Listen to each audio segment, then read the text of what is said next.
Jacques Majorelle est véritablement le grand peintre de Marrakech de l'époque coloniale. Il a dédié sa vie d'artiste à la ville ocre et a laissé en héritage une œuvre importante, peut-être moins pour le XXe siècle européen, mais pour nous, Marocains.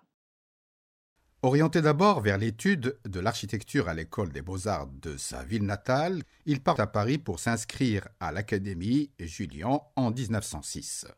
Sa manière de peindre a sensiblement changé depuis. Elle est devenue plus impressionniste, plus attentive à capter les effets de la lumière, par le déploiement d'une touche nerveuse et large. Sa maladie lui imposa le voyage vers des climats chauds et secs, et son premier séjour à l'étranger fut en Égypte, et durera de 1910 à 1914, d'où il enverra des études colorées des bordures du Nil, remplies de la vie simple des villageois.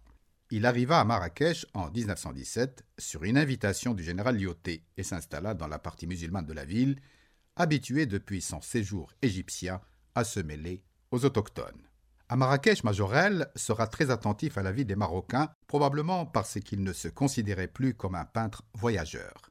Des tableaux intimistes, peints dans le creux du sentiment d'une ville qu'il a fait sienne et dont les gens se confondaient aux murs anciens, comme si le temps avait réussi leur mimétisme. Dans cette première manière, les visages ne sont que des touches qui s'ajoutent à d'autres pour faire l'inventaire des aspects d'une ville restée pareille à elle-même et qui d'un coup se mettait à changer. La lumière du peintre, à ce moment, est retenue, de peur que cette unité, même confuse, ne soit rompue. En 1921, et sous bonne escorte, lui et son épouse parcoururent le Haut-Atlas. S'il fera d'autres excursions sur ces hauteurs, c'est toujours l'architecture aux murs puissants qui se distingue dans ces hauts paysages qu'il se donnait comme défi de rendre, alors que les hommes sont réduits, perdus et presque intrus dans ce grandiose dialogue de pierre. Après le Grand Air, Majorelle est revenu à Marrakech pour inaugurer entre 1922 et 1926 un nouveau style plus graphique, plus attentif au dessin des étoffes et de leurs motifs géométriques. Une vraie revue de costumes.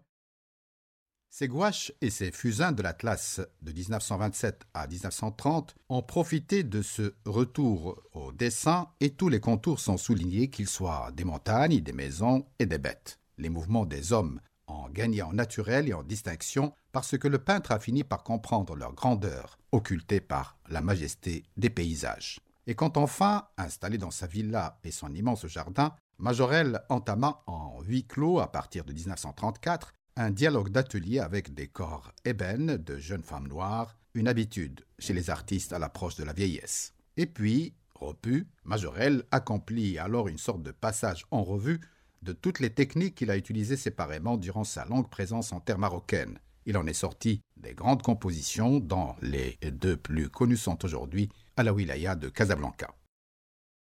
Il répond ensuite à l'appel de l'Afrique noire, et sa palette s'est trouvée une fois encore changée, en gagnant en stridence et en tension.